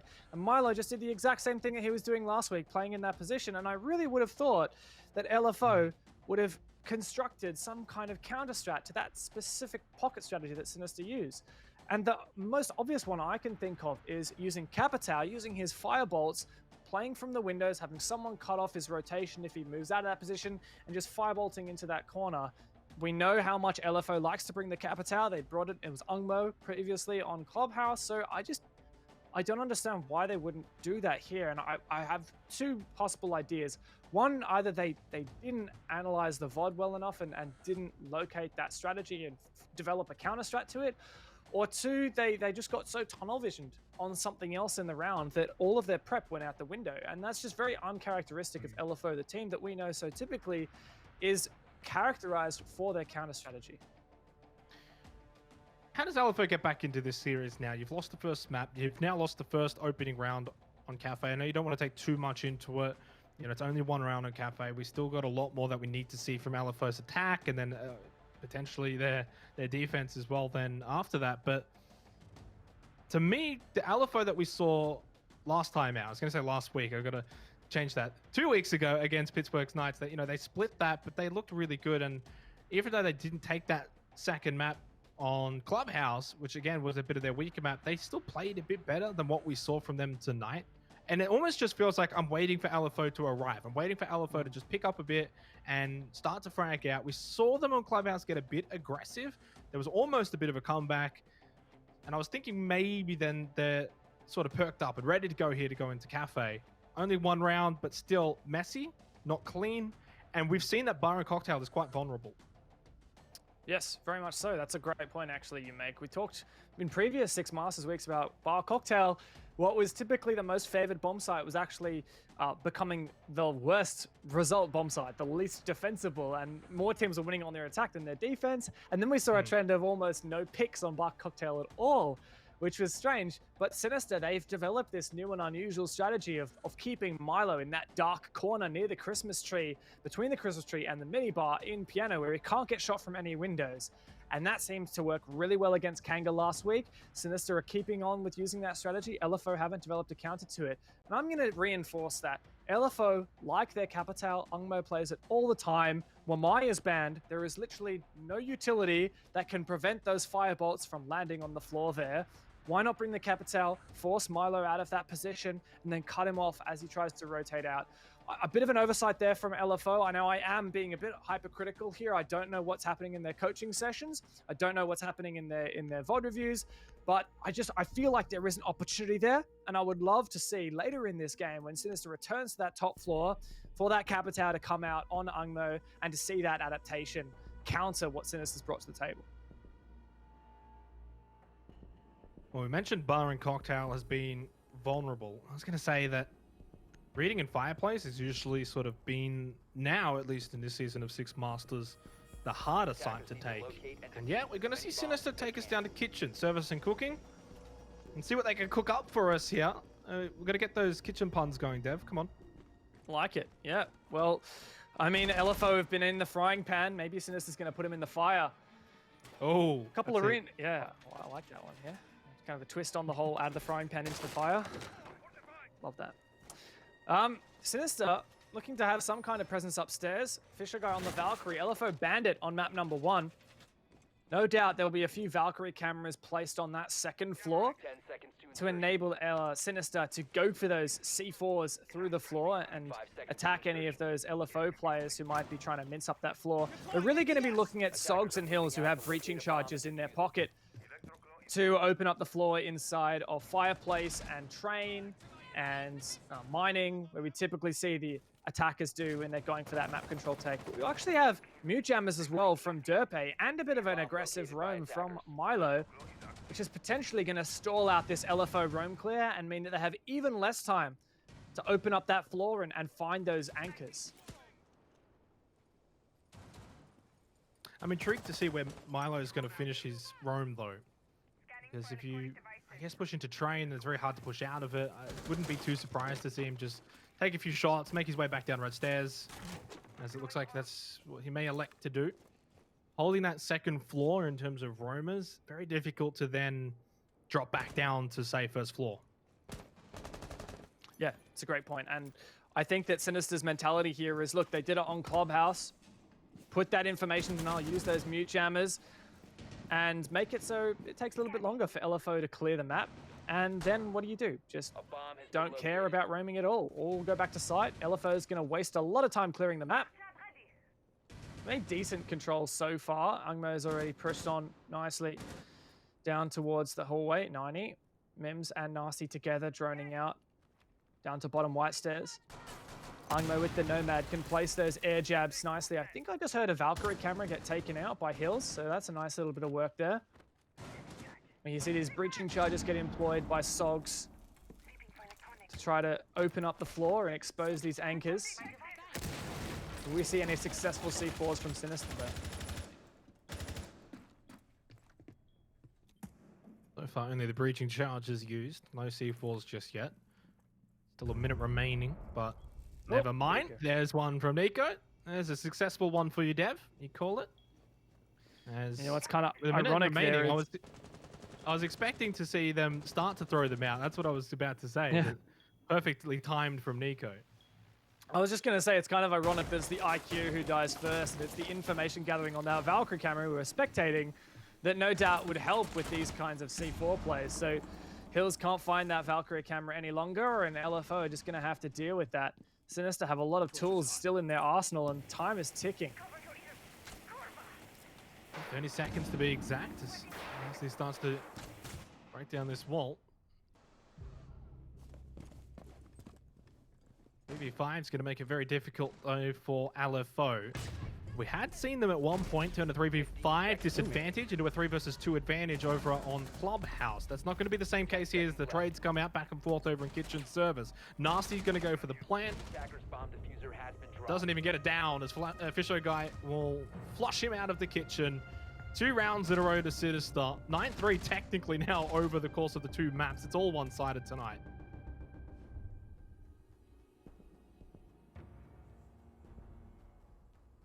Well, Sinister has certainly been giving LFO a hard time here on map number 2. Untouchable on their defenses thus far, and they'll head to Reading Fireplace, their 3rd defense. Not only did Sinister find the opening pick with that C4 through the floor, but by the time LFO started to go for what their intention was, that rotate to Bakery and open up that front wall into the kitchen from using that Maverick torch, I mean, there were no picks from the side of LFO, and Sinister really had that numbers advantage overwhelmingly in their favor. And there was no time for LFO to try to get it back. I wager, though, that we're going to see 3-0 to Sinister. LFO have got a task ahead of them here on the second floor, which has been, I don't want to say impenetrable, Dev, but just about this season of Six Masters. Yeah, there's definitely a good opportunity here for Sinister to really run away with this first half. Do remember, though, that we have Sledge and Thatcher banned out, both very strong operators for the attack, and maybe we see a bit of a slide towards the defense being favored here. Another good Valkyrie camera placed by Hills. Notably, Echo has not. He's managed to escape this ban phase, and as such, we did see Vinny bring it last round. So that puts even more pressure on this IQ player. Not only does Hills have to worry about those Valkyrie cameras, any potential mute jammers, Legion mines, etc., but also those Echo drones as well, which are really just almost impossible to find without the IQ.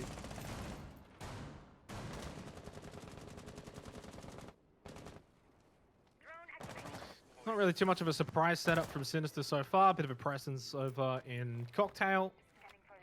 And then just fall straight back down. But Sears there. But there is 3 roaming around. Derpe just wants to maybe lurk around Pixel. Maloska lurking around White Stairs as Vince is obviously holding out and will provide the defensive fortitude over in Cocktail.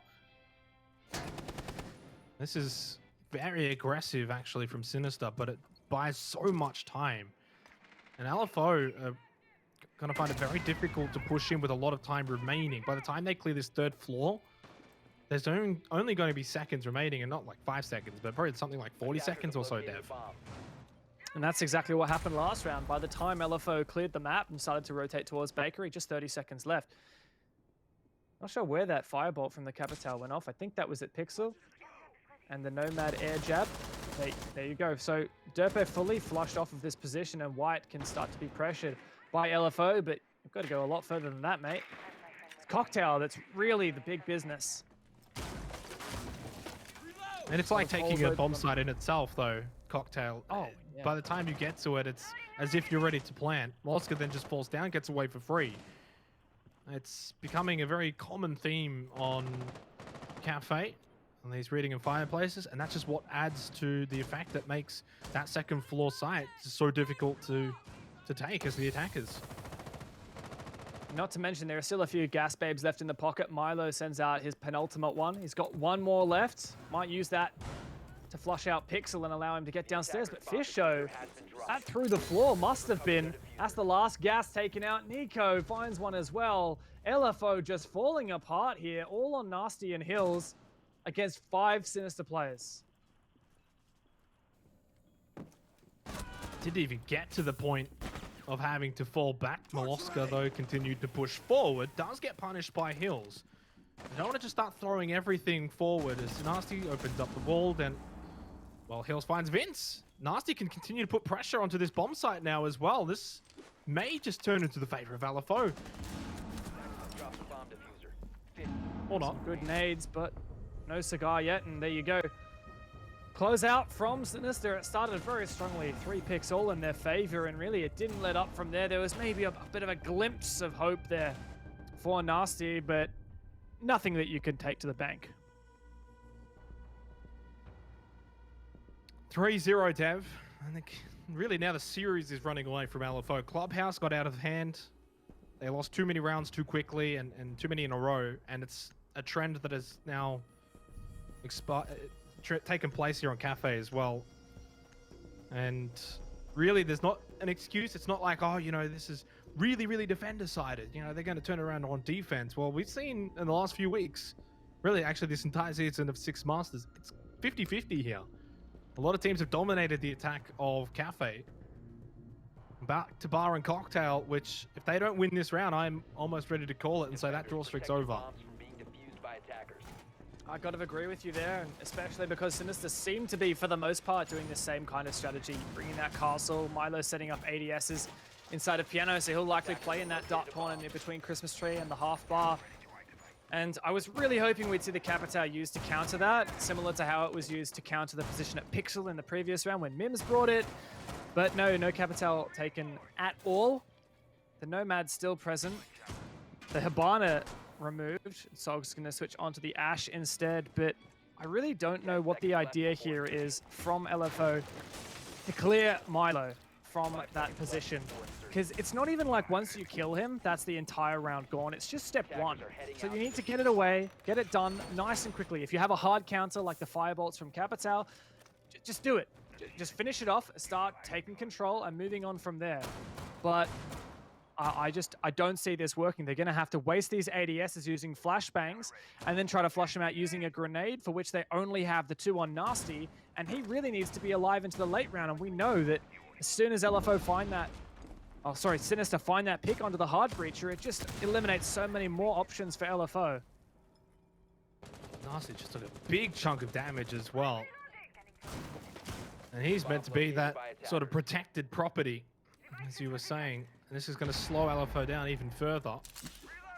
As the diffuser in hand as well. It hasn't been easy going for Nasty on Kafe. I mean, it hasn't really been easy going for LFO on Kafe. Or Clubhouse for that matter. Droned in, down immediately. Oh no. Try and just clear out the ADS as Molosca's still holding that aggressive position over at Piano Stage. Now pushes over to the window. And they've just dropped in, if I saw it correctly. May not have, though. Fisho Guy does get heals. And this is proving to be an uphill battle now for LFO in this 4th round of Kafe. Finally, Milo gets injured, though. But Fisher Guy's still aggressive here. I think that was Nasty's 2nd grenade used to take that out, but Nico jumps out from the fireplace window and trades Sogs. Milo, he might not be dead, but LFO have no idea he's injured unless they got a drone in there, and I don't think they did. Really struggling to see LFO come back from this, even though they have that pick. Milo no doubt going to bleed out, and there you go. But 4 versus 3, and Fisher Guy keen with this rifle, rather the shotgun. Eliminated though. Good start for Ungmo. Now it's a 3v3. Now it's a possibility. Done the work to get to this point, but still a minute on the clock. So really, if you look at it as a positive for LFO, plenty of time. Don't have to rush this, but as a negative, there was plenty of time then for Sinister to just fall back a bit if they needed to. Oh, Vince, just quick little peek above the shield, and Pixel finds it, makes it 3 versus 2. Goes for a second pre-fire. This time doesn't find the target that he was looking for. Nasty, of course, has been sort of playing back a bit this time. He does find Vince, though, over at Pixel. 2 versus 2, but Nasty is injured as that return trade did come out. Luckily, Ungmo is able to shoot straight through the wall, gets Nico, and they've got vision, though. But Derpe, all blaze lonesome. This is 1 versus 1. Nasty injured. 10 seconds left. Big chance for LFO. It's their best chance they've had. Goes for the plant. 5 And we seconds see left. how it plays out from here. Derpe trying to find the information. He's got it. Oh, he stops it at the last second as well. Operators Sinister win the remember round. time. LFO just can't take a trick. No chance at all for LFO. They really started strong for Sinister, opening picks in abundance, but somehow LFO managed to claw it back just closely. And I mean, I'm impressed it got to that 1v1, but when the Echo is the last player alive and Derpe wasn't even playing at Cocktail, maybe if he was on the bomb site, there would have been an opportunity for Ungmo to go find him, hunt him down, and take him out. But Derpe was just sitting safely downstairs. I don't know whether exactly it was in reading or in the hallway of pillars, but either way, he can sit safely on his yokai drones. Got 2 of them. Either of them can deny plant. That's exactly what happened, and the defenders win on time. 4 straight rounds, Jake, and I don't know how LFO is going to go getting even a glimpse of this game.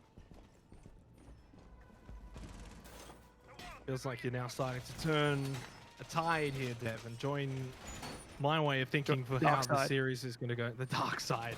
The sinister side. That's really what it is right now, because it's just one-way traffic. As we go down to the first floor, kitchen and service and cooking. And for LFO, well, they've been just about thrown in the trash right now. 10 seconds remaining. 5 seconds. Be it individual plays from Sinister, such as Fisher Guy going nuts, Nico jumping out windows, Milo delaying time, or just overall strategies.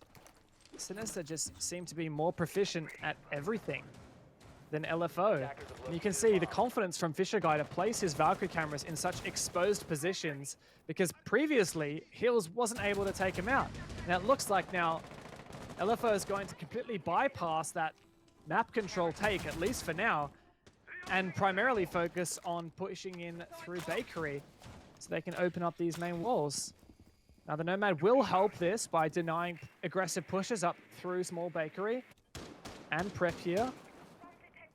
But typically, that map control is so instrumental to the attack, and if LFO don't challenge it, Derpe, who's on the roam at the moment, can open up vertical holes to his own advantage. And I'll just say that it's very much looking like Sinister's going to take this map as well. And if that does become the case, at least for a moment in time, they will occupy first place on the standings, in which it feels like Wildcard has been up there all season. Of course, it helps that they've played an extra series, Dev, but we don't worry about that. It's possible that Wildcard could just jump back over Sinister once they finally get some extra games on the board. But, I mean, you've got to credit Sinister. The fact that they were within an arm's reach of being first place on the standings, what a nade there. And Vincia is taking out the Echo no less. We've seen how impactful those Yokai drones can be. Perfect grenades from Nasty, as well as a drone from the rest of the team to find that position. Really excellent work. And it looks like potentially now in a 5 versus 3, this bakery take is possible. Nasty's going to go for the plant down. There's a trade out. No, doesn't mind. It was stopped completely. 5 versus 1. Fisho guys the 1. A very unlikely one to win this. Immediately wall-banged. Flawless round for LFO. Their best round all of tonight. They finally did it. They got that plant down. They just completely abandoned what I was saying they should do and go for map control. They just went through bakery. Used that Nomad to just bite off the...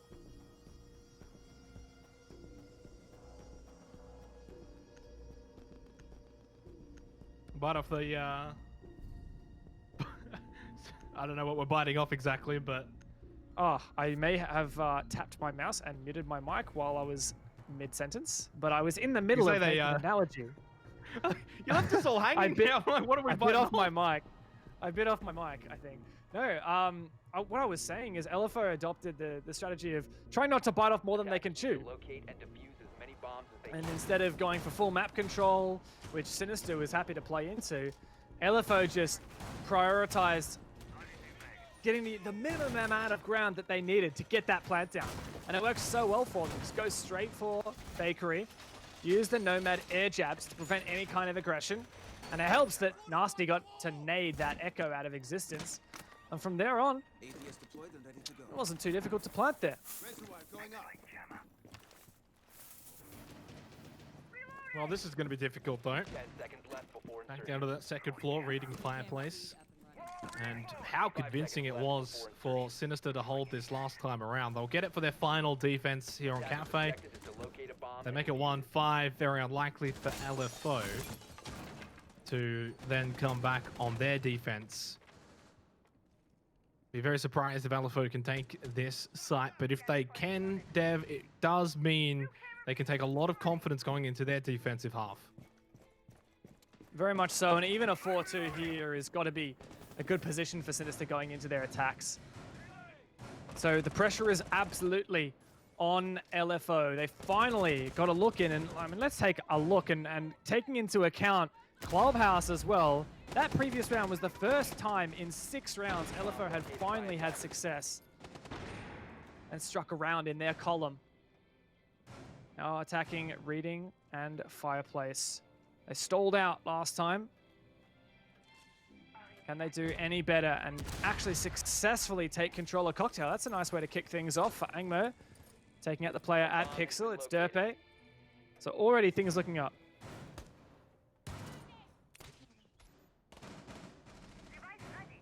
Well, they need to be looking down soon, though. Once they can take control of Cocktail. At least they've been able to push past towards Pixel a lot sooner than they did in the previous round that it was Reading in Fireplace. Buys a lot of time for Hills to clear out any gadgets. They can push into washrooms now to try and avoid that white corridor. The stairs you can see Vincia. So Sogs can at least get a different angle, a different entryway and pathway opened up towards Cocktail. Mosca has dropped down and they've given up on that 3rd floor. It's always a bit of a gamble. How long do you stay upstairs? But Molosca deciding to... I think he's actually all out of... I don't know whether he used his smoke babes. He actually has one still in the pocket. So he held on as long as he thought possible. But now he can deny these pushes with his last gas grenades. Once finally LFO do take control of Cocktail, he can prevent them from getting aggressive down White Stairs with that last gas. But LFO, the question is how well can they use this vertical positions now to take out the Sinister players? Because Sinister, even though they're in that numbers deficit, they can just play in more safer positions, such as we have from Molosca, not exposed to the floor above him. And it's really on Sinister, rather LFO, to get some more work done. Yeah, Molosca's the one that they need to take out. They can clear out White Stairs. This is the push coming through. Oh, he looks away at the wrong time. Looks back, but not quick enough. Hills will be able to win that one, although it was very close. Almost a trade. Oh, did he just see him through the floorboards? I think he may have. But he had the IQ scanner out rather than his gun, and that allowed Fisho Guy to keep moving forward a bit. They all just dropped down. Hopefully they all don't just fall in it unbelievable at the same time. No, guys, that's not how it's done. Fortunately, they get him, but maybe has the damage been done? Hills is very low. Angmo's injured. Hills on 1 HP. He's going to go for the plant. As we've seen Nico look to finish this round off, to finish this half off. Nico will take out Angmo. Sogs is injured. Hills is the last one standing no more. And that will be the round. A very messy round, but Sinister will also then take the half, 5-1. Defenders disabled the defender. What was that, Xenox? What was that?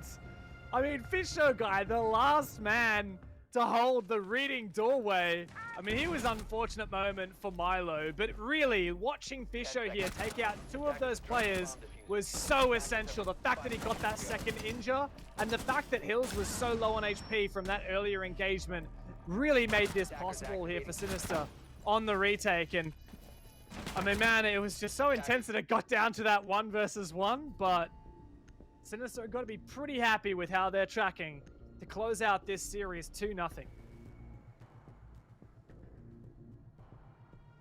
Not just the series, Dev, but the closeout, potentially the season going into next week. They're taking on Ferox. No disrespect to Ferox, but Sinister would back themselves in to win that series. At the very least, draw it and take a map, which now is a very likely 2-0 coming into tonight. They then get one more next week. You'd think it's all but almost certain that they find themselves a top 4 position. Of course, a lot of games still to be played elsewhere. You've got the Playday 10 to be played still, of course, as well on the 11th of June. But Sinister, this was the test for them tonight. And so far, they're passing it with flying colors. Very much so. Sinister looking red hot and ready to go here for 6 Masters. And I'm sure they are eagerly awaiting that first place on the standings, even if they can't stay there for long. But remember here that, as you said, Sinister, they've actually played their hardest games of the season already. And they've just got LFO here and then Ferox to go. Whereas the teams that they're going to be most worried about are the likes of Wildcard, Elevate. Whoa, it's a rush! I'm sorry, what, Sinister? You really want to go for it? Yes, they do. That's map control. That's site control. It's all on nasty, and I mean, goodness, things have got nasty here. 3 versus 1. What can you do? Absolutely nothing. That's match point for Sinister. You blink and you miss it, I guess. I mean, that's the only thing I can really say. They walked in, they got some frags, they walked out with the round win, and they are now potentially about to walk out of this series with a 2-0. And not just a 2-0, Dev, but a commanding 2-0. 7-3 on Clubhouse, and what's now very likely to be 7-1 with how this has transpired on Kafe. Of course, recall, this is the map pick of LFO. It has gone upside down, topsy-turvy, all kinds of ways of messed up for LFO here on Kafe tonight. Yeah, just think of some kind of metaphor for messed up. That's exactly what, any metaphor, anything. Just that's what's happened here. 7-1 is on the cards here for the Sinister. And I mean, just to go back to what I had to rudely interrupt myself while I was saying, Sinister, I mean, it's pretty safe here that they're probably going to take this against LFO unless we see one of the most maddest reverse sweeps ever So then going into next week, their only remaining game in the Six Masters is Ferox. I think they're going to be backing themselves to get the full 6 points in that match. And compared to their competitors who are really gunning for those top 4 spots, we're talking Wildcard, Elevate, Okami. Those teams all have not played each other yet. Sinister, their toughest games are behind them. But for their competitors, the other teams gunning for that first spot in the standings and those top 4 for playoffs, I mean, Sinister, they're just looking so good right now, and I think they can take it all the way. Attackers are moving to defuse a bomb. Well, I definitely think they could take it all the way. There's only one more way to go, and that's one more round win. And LFO are all sitting on kitchen, maybe anticipating yet another rush. I'm not sure if Sinister are planning for the same strategy 2 rounds in a row, but it puts the doubt into the mind of LFO that if you're expecting it even slightly, you've got to play to that expectation, and that's potentially the way that they're going to do it here. Not messing about on second floor at all, although typically it's not too unsurprising to see a 5-man hold in that first floor and kitchen.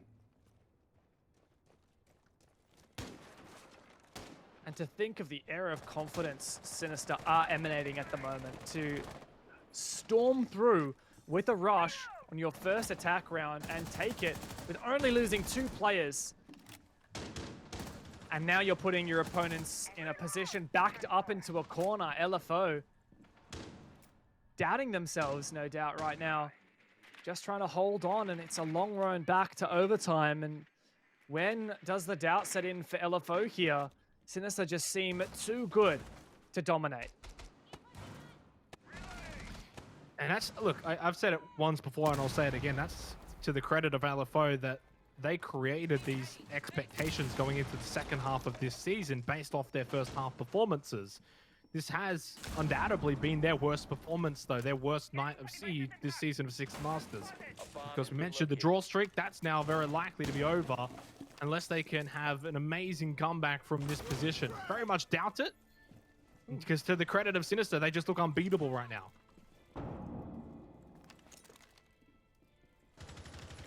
Just going to have keeping an eye here. This is how Sinister like to deal with the Electroclaw on this hatch. As Thatcher is banned, they use a grenade banked on that cabinet. And I like the way LFO has tried to counter that, putting an ADS there. Oh, no, surely that... Oh, it did get it. There you go. Did get the Electroclaw, and now the hatch can be open.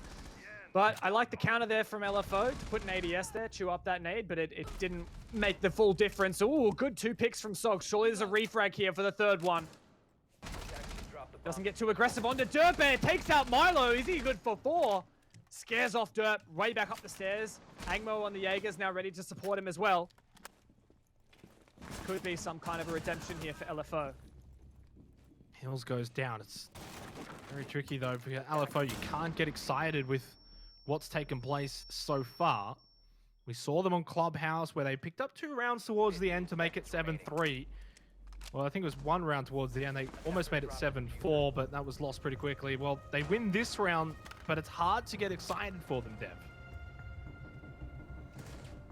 Hey, there's only one way to go from here for LFO, and I mean, that's upwards, right? You can either lose or you can start to claw away rounds one at a time. And even if a win, an outright victory for LFO isn't on the cards here, every single round that they win back is not only a redemption for them, and a little bit more pride that they can salvage out of this series. But on top of that, that round differential also can come into play if there's a tiebreaker. And with how close the teams have been on the standings, I wouldn't be surprised if LFO ends the season on the same number of points as another team. And we may see that round differential come into factor to break that tie. Well, I said it on Clubhouse. The only way to win it back from here is 1 round at a time. It's exactly what needs to be done, but it didn't work in Clubhouse. Not sure if that's going to work here on Kafe. Bar and Cocktail. But LFO, Dev, they can only just try now. That's all they can really do. Give it a crack. Unfortunately for them, this is also their final couple of rounds for the night. Fortunately, they will get to play next week, though. And yeah, I mean, LFO, they still have a few games in the bag. We're talking about how Sinister just have Ferox left to play after this one, but LFO are also yet to play Kanga. And we talked to Enigma before the game tonight. He's backing himself to win both of those series 2-0. Sogs misses that drone there, unfortunate. I think the story that we're talking about right now is Sinister, and they've just been on fire tonight and throughout this season of Six Masters. As we come to the back half of this season, nearly coming to a close, Sinister have got to be proud of what they've achieved. And once they can lock out this map, they'll be feeling pretty good about themselves. Well, you mentioned that with Enigma, though, but he also mentioned how they were anticipating, at the very least, a 1-1 here tonight against Sinister. And, I mean, you wouldn't have put it past him, really, considering their history and the amount of times you brought up the fact that they play really well on Kafe. Well, this was certainly a night off for them, and definitely does mean, I think, for their chances to then make top 4, they probably have no choice but to 2-0 Kanga, and then in their last matchup will be against Ferox to then 2-0 Ferox, which very well Ferox might be then fighting for top 4 as well going into that series, depending on how their matches play out before the hand. There's definitely still a lot of moving parts. Ooh, it takes a lot of damage there. Backs off of that position at Pixel. The Sinister have made really good time here. Less than half the round done, and that's full control of Piano. Ooh, unfortunately, Fisher misses that shield somehow. Flashbangs go out. I think that's also one of the Mozzie Pest hacked drones that was shot there. Nade's going to chew up that shield nicely. And Fisher is just on flank watch duty. Gonna place a Claymore down, I believe, to prevent any kind of push-up aggressively. And Derp gets to work on this wall.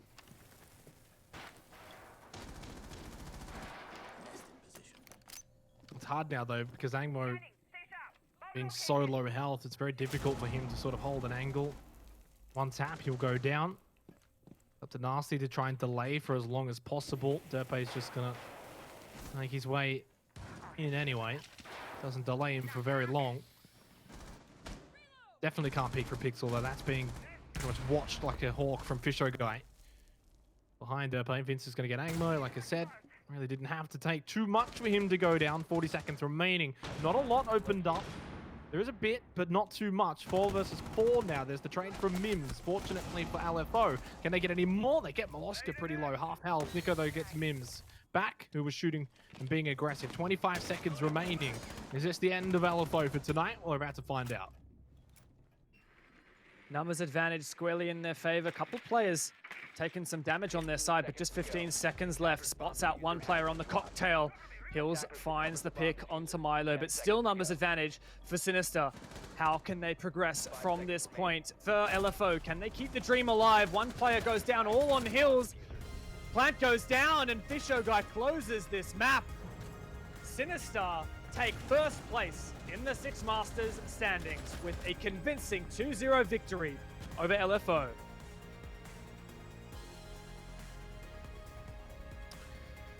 Well, what can I say, Dev? LFO were put to the sword on Clubhouse, and then subsequently they were sliced apart on Kafe.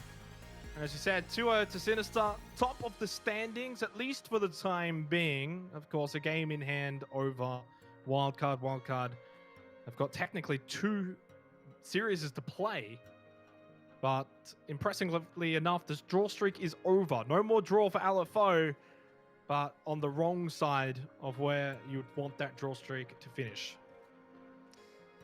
Yeah, a bit of a moment for LFO. They have been so good this season. They've taken the fight to these best teams that we've seen from the ANZ region. Teams like Wildcard, Elevate, Akami, who we know are mainstays for top 4. But at the moment, there is a new contender who has risen, and that is Sinister, sitting at first place on the Six Masters standings and getting there with no mean feat. They have taken some incredibly strong performances, and I think tonight was just an epitome of that. Absolutely manhandling LFO on not only Clubhouse, but also LFO's own map pick of Kafe. A much better performance than Sinister last week against Kanga on the same map, and I think that they're just going to continue this streak all the way to the end of Six Masters. Yep, I definitely would agree with you. I think their chances now of making top 4 isn't sealed. It's not locked in. It's not 100%. We can't probably go to that degree. But one more, say one more map next week against Ferox. You take that first map, and I'd say that should very well do it. What would that put them on, like 27 points, if I'm correct? I think that to note as well, Sinister, at the moment, they're not just got their eyes on top 4. Surely they've got their eyes on that top 1 spot. Now that they can taste it, now that they're sitting there, at least for now, I think that they want to go all the way, and I think it's definitely possible. Sinister have only lost 4 maps so far in 6 Masters, and they have been to Okami, Elevate, and then 2 to Wild Cards. So only for those really top big dog teams have they even faltered. And that's not so much that teams like Elevate and Wild Card and even Okami can boast. So Sinister have definitely primed and ready and in a position to take that #1 spot for good in 6 Masters. What about LFO and sort of where their season now lies, Dev? They've got 2 more matches to be played over the next week. Obviously, we've spoken about it. They've got Kanga coming up next week, and then technically, 2 days after that, they will then be playing again against Ferox. I think to give them the benefit, the way that they've played this season, you definitely favor them in both of those matchups, but I think for LFO's sake now going forward, Dev, it's definitely going to be a matter of having to win those matches. Now, we do have our first interview of the night up and ready. It's going to be Enigma, who had some choice words. Enigma, buddy, not the way you probably envisioned tonight to go. You thought potentially 1-1. You wanted that 2-0. In the end, the draw streak's over. Yeah, unfortunately so, but I think it's actually a very good thing that the team had that. At some point, it had to happen, and all teams need to learn how to be able to bounce back from a defeat. And credit to Sinister, they played exceptionally well, and completely just stomped us. But at the end of the day, yeah, we just take what we learned from that game, and we got to just bounce back next week, just being resilient about it. I want to pick your brain a little bit, Enigma, specifically on Kafe. That pick, you guys picked that map. You guys have won it in the past. So have Sinister. You guys have quite a lot of VODs as well to go off. You probably had seen Sinister with that aggressive hold inside of Piano where Milo sits around the Christmas tree dancing between stage and minibar. But there didn't seem to be like a perfect solution to that for you guys. What was your thought process in that, and how did you encounter that in the game? Well, because obviously, I'm hearing comms and then I'm watching what I'm seeing. But what I'm hearing is just a lack of communication from the team. Well, we know you are completely right. We knew exactly what they were going to do, just like on Clubhouse as well, because we anticipated they were going to take us there, and we had an idea that they were going to be playing in a certain way. But from what I was listening to the team, we just weren't really firing ourselves up and really pushing ourselves to play as a team. We were, as you could see, individually all playing around everywhere, and it just wasn't the way we usually play. And unfortunately, it's been our worst series of 6 Masters, but at the same time too, as I said, you can always take learning points away from this, and that's the most important thing that we can do from tonight. So it is what it is. Enigma, you guys unfortunately lose that draw streak. As you said, it's good to learn, I guess, from a loss in the end. But moving forward now into your next matchups, you've got Kanga, and then of course you've got Ferox. That wasn't played as well. You feel comfortable going into those matchups and feeling like, okay, we can bounce back here, pick up those wins, and give ourselves still a very big chance of making top 4. Yeah, absolutely. As I said to you guys, I think last time I spoke, if I don't believe in my team, then I shouldn't be there in the first place. Again, I will keep going back no matter what. I'll always back my team. So I believe that we can take, both maps of both teams. But at the same time too, we can't disrespect them, and we can't just say that we're going to do it. No, we need to work hard for it, because tonight is a clear indication that we didn't work hard enough for it, and Sinister did. And consequently, we're going to have to go back to the drawing board and really just work it out for next week. And hopefully, we'll have our first game. Hopefully win that one, then after the next, have our next game after that. It's just hard work, but I think the boys can handle it, and so can I. Thanks for your time, Enigma. Best of luck in both your matches next week. Fantastic. Thanks for your time, guys. See you guys later. Yep. Always humble, both in victory and defeat, is the lovely Enigma. Always the lovely new suit as well. But look, he is correct. And of course, he's always got to believe in his team.